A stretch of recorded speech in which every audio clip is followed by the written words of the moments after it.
महाशनि का काम क्या?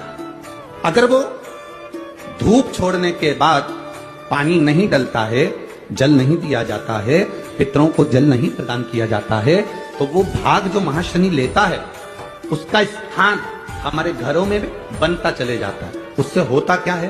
तो कहा गुरुजी, देव पितर शिव महापुराण की कथा कहती है, घर में मान लो 1 रुपया कमाकर लाया जा रहा है, घर के अंदर यदि 1 रुपया आ रहा है तो सवाया खर्च हो रहा है, घर में धन दिख नहीं रहा, एक जरा सा बर्तन रखा है उसके पीछे घर में विवाद हो रहा है, तो समझ लो ये महाशनि का भाव प्रबल हुआ है। घर में बच्चे, एक बेटा बीमार हुआ, एक बच्चा बीमार हुआ ठीक हुआ, दूसरा बच्चा बीमार हुआ ठीक हुआ, तीसरा बच्चा बीमार हुआ ठीक हुआ, छोटे बीमार होते होते बड़े बीमार होने लगे, एक बीमार पड़ रहा है ठीक हो रहा है, समझ लो महाशनि का प्रभाव है। मतलब तुम्हारे घर में अगर 4 बेटे हैं 3 बेटे हैं, उन्होंने धूप तो छोड़ दी पर किसी ना किसी ने जल देने से उसको जल प्रदान नहीं करा।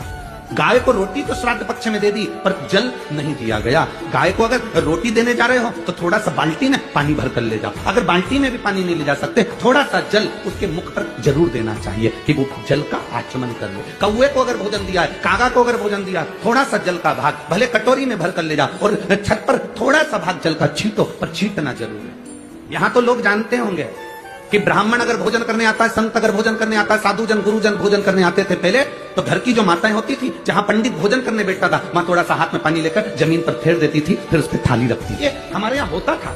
उसका कारण दुनिया के लोग भले हंसी में ले लें, अरे अरे मम्मी अब तो टाइल्स लग गई, अरे मम्मी अब तो मार्बल लग गया, अरे मम्मी अब तो इतना अच्छा फर्श लग गया, अब काय को पोछा लगाती है, अब काय को हाथ फेरती है। पर उस बूढ़ी माँ से पूछो तो कि ये पानी क्यों फेरा, ये हाथ क्यों फेरा? उसका कारण केवल इतना सा था कि वो महाशनि हमारे भोजन के भाग को ग्रहण ना कर ले और मेरे घर में से समृद्धि, लक्ष्मी, वैभव और शांति ना चले जाए। इसलिए भोजन कराने से पहले